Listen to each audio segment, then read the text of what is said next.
ನಾನು ನಾಗರಾಜ್ ಶೆಟ್ ಅಂತ ಈಗಾಗಲೇ ಉತ್ತರ ಕನ್ನಡ ಜಿಲ್ಲೆಯ ಕುಮಟಾ ತಾಲೂಕಿನಿಂದ ಮಾತಾಡ್ತಿರೋದು. ವಿಷಯ ಏನಂದರೆ, ಈಗ ಇರಾಕ್ ಆಗಿರ್ಬೋದು, ಇರಾನಲ್ಲೇನು ಯುದ್ಧ ನಡೀತಾ ಇದೆ, ಮತ್ತು ಗಲ್ಫ್ ಕಂಟ್ರಿಗಳಲ್ಲಿ ಏನು ಅವರು ಈಗ ಮುಸ್ಲಿಂ ಕಂಟ್ರಿಗಳಿದ್ದಾವಲ್ಲ, ಮುಸ್ಲಿಂ ಕಂಟ್ರಿ ಅವ್ರು ಸಣ್ಣ ದೇಶಗಳಾಗಿರೋದ್ರಿಂದ ಅವರಲ್ಲಿ ಒಗ್ಗಟ್ಟಿರೋದಿಲ್ಲ. ಯಾಕಂತ ಕೇಳಿದ್ರೆ ಅಲ್ಲಿ ಅವ್ರದ್ದು ಏನಾಗ್ತದೆ ಕೇಳಿದ್ರೆ ಒಂದೊಂದು ದಿಕ್ಕಿನಲ್ಲಿ ಒಂದೊಂದು ಥರ ಕಂಟ್ರಿಗಳಿದ್ದಾವೆ, ಮತ್ತು ಮುಸ್ಲಿಮ್ಸ್ಗೆ ವಿಶೇಷವಾಗಿ ದೊಡ್ಡ ದೇಶ ಯಾವುದೂ ಇಲ್ಲ.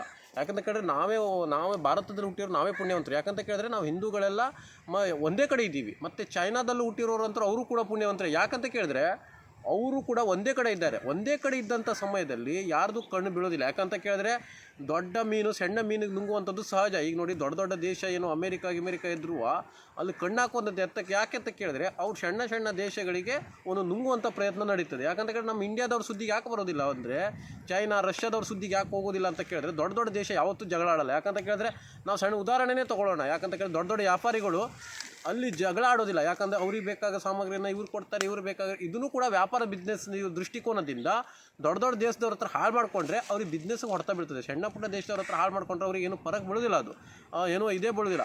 ಅದಕ್ಕಾಗಿ ದೊಡ್ಡ ದೇಶದವರು ಯಾವತ್ತೂ ಹಾಳಾಗೋದಿಲ್ಲ. ಯಾಕಂತ ಕೇಳಿದ್ರೆ ಅಲ್ಲಿ ಕೆಲಸ ಮಾಡೋರೇ ಹೊಡೆದಾಟ ಮಾಡ್ಕೊಳ್ಳೋದು ಬಿಟ್ಟರೆ, ಈಗ ದೊಡ್ಡ ಅಂಗಡಿಯಲ್ಲಿ ಆಮೇಲೆ ಅಲ್ಲಿ ಕೆಲಸ ಮಾಡೋರೇ ಹೊಡೆದಾಟ ಕಾಣ್ತಾರೆ. ಓನರ್ಗಳು ಯಾವಾಗ ಹೊಡೆದಾಟ್ಕೊಳ್ಳೋದು, ಈಗ ದೊಡ್ಡ ರಾಜಕಾರಣಿಗಳು ಯಾವಾಗ ಹೊಡೆದಾಡ್ಕೊಳ್ಳೋದಿಲ್ಲ, ಅಲ್ಲಿ ಕಾರ್ಯಕರ್ತರೇ ಹೊಡೆದಾಡ್ಕೊಳ್ಳುವಂಥದ್ದು. ಅದಕ್ಕಾಗಿ ಈಗ ಮುಸ್ಲಿಂ ದೇಶಕ್ಕೆ ಹೇಳುವಂಥ ದೊಡ್ಡ ದೇಶ ಯಾವುದೂ ಇಲ್ಲ.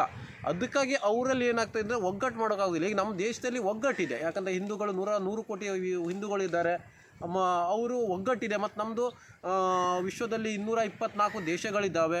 ಅದು ಏನಾಗ್ತದೆ ಕೇಳಿದ್ರೆ ಸಣ್ಣ ದೇಶಗಳಿಗೆ ದೊಡ್ಡ ದೇಶ ನುಂಗುವಂಥದ್ದು ಸಹಜ. ಈಗ ನೋಡಿ, ಚೀನಾ ನಾವು ಉದಾಹರಣೆ ತೊಗೊಂಡ್ರೆ ಆ ಶ್ರೀಲಂಕಾವನ್ನು ಅವ್ರು ನುಂಗಿದ್ದಾರೆ, ಮತ್ತು ಪಾಕಿಸ್ತಾನದವರನ್ನು ಇದು ಮಾಡಿದ್ದಾರೆ ಅವರು. ಯಾಕಂದರೆ ಕೆಲವೊಂದು ದೊಡ್ಡ ದೇಶಗಳು ಸಣ್ಣ ಪುಟ್ಟ ದೇಶಗಳನ್ನು ನುಂಗುವಂಥದ್ದು, ಮತ್ತು ದೊಡ್ಡ ಮೀನು ಸಣ್ಣ ಪುಟ್ಟ ಮೀನುಗಳನ್ನು ನುಂಗುವಂಥದ್ದು ಸಹಜ. ಈಗಾಗಲೇ ನಾವು ಅಧ್ಯಯನ ಮಾಡಿದ ಪ್ರಕಾರ ಈಗ ಮುಸ್ಲಿಂ ರಾಷ್ಟ್ರಗಳಿಗೆ ದೊಡ್ಡದು ಹೇಳ್ಕೊಳ್ಳುವಂಥ ದೇಶ ಯಾವುದೂ ಇಲ್ಲ. ಯಾಕಂತ ಕೇಳಿದ್ರೆ ನಮ್ಮದು ಹಿಂದೂ ರಾಷ್ಟ್ರ ಒಂದೇ ರಾಷ್ಟ್ರ ಆದರೂ ಕೂಡ ಅಖಂಡವಾಗಿದೆ, ಮತ್ತು ಹಿಂದೂಗಳೆಲ್ಲ ಒಂದೇ ಕಡೆ ಇರೋದ್ರಿಂದ ನಾವು ಕೂಡ ಇಲ್ಲಿ ಸೇಫು, ಮತ್ತು ಚೈನಾದವರು ಕೂಡ ಸೇಫು. ಈಗ ಅಮೇರಿಕಾ ಆಗಿರ್ಬೋದು, ಕ್ರಿಶ್ಚಿಯನ್ ಕಂಟ್ರಿನೂ ಕೆಲವೊಂದು ದೊಡ್ಡ ಕಂಟ್ರಿಗಳಿದ್ದಾವೆ, ಯಹೂದಿ ಏನು ರಷ್ಯಾ ಅವರೆಲ್ಲ ಒಂದೇ ಕಡೆ ಇರೋದ್ರಿಂದ ಅವ್ರಿಗೆ ಸೇಫ್ ಆಗಿದ್ದಾರೆ. ಈಗ ಆಫ್ರಿಕಾ ಆಗಿರ್ಬೋದು. ಇದು ಏನಾಗ್ತದೆ ಇದ್ರೆ ಮುಸ್ಲಿಂ ಕಂಟ್ರಿಗಳಿಗೆ ಏನು ತೊಂದರೆ ಇದೆ ಅಂತ ಕೇಳಿದ್ರೆ, ಅವರು ಒಂದೊಂದು ದಿಕ್ಕಿನಲ್ಲಿ ಒಂದೊಂದು ಸಣ್ಣ ದೇಶಗಳನ್ನು ಮಾಡ್ಕೊಂಡಿದ್ದಾರೆ ಅವರು.